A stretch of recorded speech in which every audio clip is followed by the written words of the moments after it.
Saya tentu akan berusaha keras memastikan transformasi sepak bola Indonesia ini terjadi, bukan wacana tapi benar-benar terjadi. Dan saya juga akan bekerja keras untuk kembali bernegosiasi kepada FIFA untuk menghindari sanksi. Dapat sanksi FIFA, Presiden Persikabo 1973 enggan mundur. Dan menterinya maju mundur, maju saya gitu kan. Dan maju mundur, maju.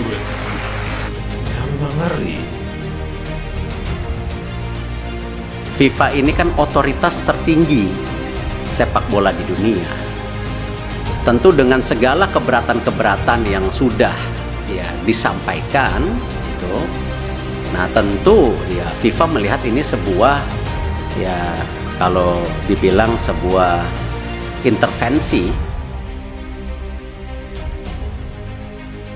Presiden Persikabo 1973 Bimo Wirjasukarta mengaku menghormati sanksi yang diberikan oleh Komite Etik FIFA kepada dirinya. Namun, Bimo mengaku belum berniat mundur dari posisi Presiden Persikabo 1973. Seperti diketahui, pada Selasa 4 April 2023 malam, WIB, FIFA resmi memberikan sanksi berat kepada Bimo berupa larangan berkegiatan di sepak bola selama 2 tahun. Ia dinyatakan bersalah atas tindakan intimidasi, pemaksaan, ancaman, dan eksploitasi terhadap seorang pemain. Bimo menjelaskan bahwa keputusan Komite Etik FIFA memiliki rasa percobaan selama 3 tahun. Menurut penafsiran Bimo dan timnya, jika selama masa percobaan tidak ada dugaan pelanggaran serupa, maka otomatis keputusan larangan 2 tahun aktivitas ambil bagian dalam segala jenis kegiatan sepak bola itu gugur dengan sendirinya. FIFA tidak menyebutkan secara jelas kasus apa yang membuat Bimo mendapatkan sanksi berat tersebut. Namun, diduga sanksi FIFA terhadap Bimo ini terkait dengan masalah tunggakan gaji yang kemudian telah dibayarkan kepada ex-pemain Persikabo. Alex Goncalves telah meminta maaf kepada klub berjuluk Laskar Pajajaran itu pada Juli tahun lalu. Selepas dari itu, Persikabo menjalani Liga 1 2022 sampai 2023 dengan kerepotan. Hingga pekan 32, Persikabo masih terserok ke urutan ke-14 klasemen dengan koleksi 28 poin dari 32 laga. Persikabo hanya terpaut 5 poin dari zona degradasi. Namun dengan diberhentikannya kompetisi Liga 2 2022 sampai 2023, praktis tidak akan ada tim yang terdegradasi dari Liga 1 2022 sampai 2023. Israel buka suara soal penolakan timnas sepak bolanya oleh Indonesia dalam gelaran Piala Dunia U20 2023. FIFA akhirnya mencabut status RI sebagai tuan rumah Piala Dunia U20 gara-gara penolakan ini. Juru bicara Kementerian Luar Negeri Israel, Lior Hayat, mengatakan pihaknya tidak akan berkomentar lebih jauh soal polemik ini. Tel Aviv mengaku kecewa lantaran Indonesia mencampuri urusan olahraga dengan urusan politik. Kami tak akan mengomentari keputusan FIFA, kata Hayat kepada cnnindonesia.com melalui pernyataan saat ditanya merespons Israel soal keputusan FIFA Senin 3 April. Hayat kemudian berujar, tetapi saya bisa mengatakan bahwa olahraga tak boleh dipengaruhi politik. Pekan lalu FIFA membatalkan Indonesia menjadi tuan rumah Piala Dunia U20 usai muncul gelombang penolakan atas partisipasi tim nasional Israel di ajang ini. Mereka yang menolak diantaranya Gubernur Jawa Tengah Ganjar Pranowo, Gubernur Bali Iwayan Koster, sejumlah partai seperti PDIP, PAN, PPP, PKS, dan organisasi masyarakat lain. Beberapa menyampaikan mereka menolak karena sikap Israel di Palestina. Sebagian lagi menyampaikan konstitusi sebagai dalih enggan menerima timnas Israel bermain di RI. Mereka juga menganggap jika Indonesia mengizinkan Israel bertanding, maka RI tak mendukung Palestina. Timnas Israel U20 lolos kualifikasi pada Juni 2022 lalu.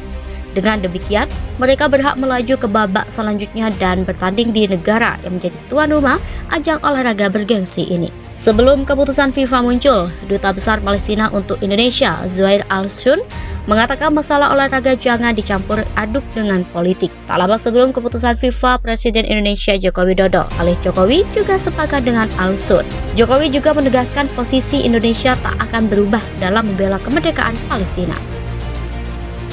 Komite Etik FIFA Selasa 4 April 2023 menjatuhkan hukuman larangan beraktivitas sepak bola selama 2 tahun dan denda 10.000 franc Swiss atau sekitar 165 juta rupiah Presiden Persikabo 1973 Bimo Wirja Sukarta.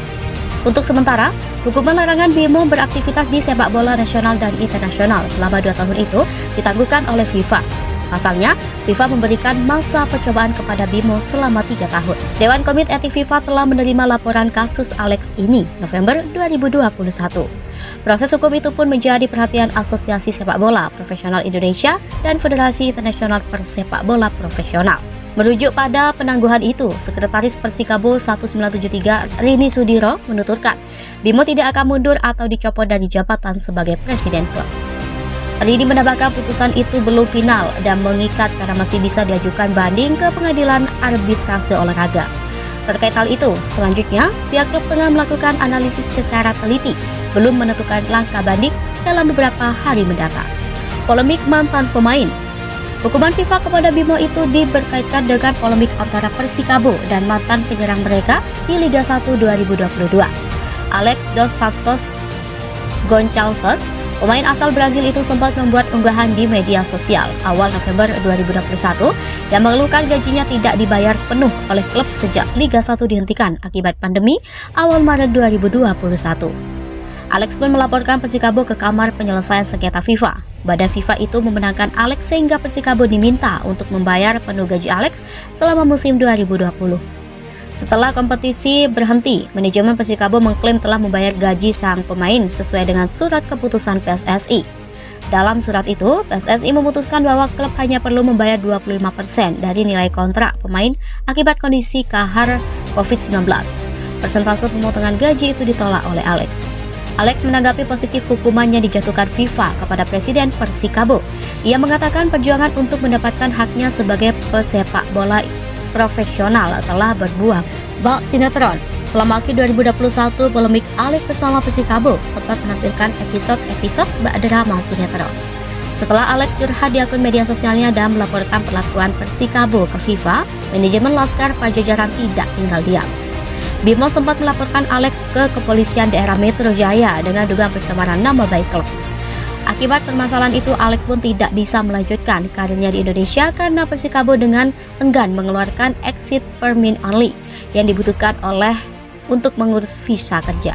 Akibatnya, Alex tidak bisa bermain untuk klubnya di musim 2021 Persita Tangerang. Untuk menyelesaikan konflik itu, Alex mendapat dukungan dari pemerintah Brazil dan APPI. Pada 24 Desember 2021, Persatuan Sepak Bola Seluruh Indonesia memfasilitasi perjanjian damai antara Persikabo dan Alex. Dalam perjanjian itu, Alex menyampaikan permohonan maaf atas unggahannya mengenai Persikabo di media sosial.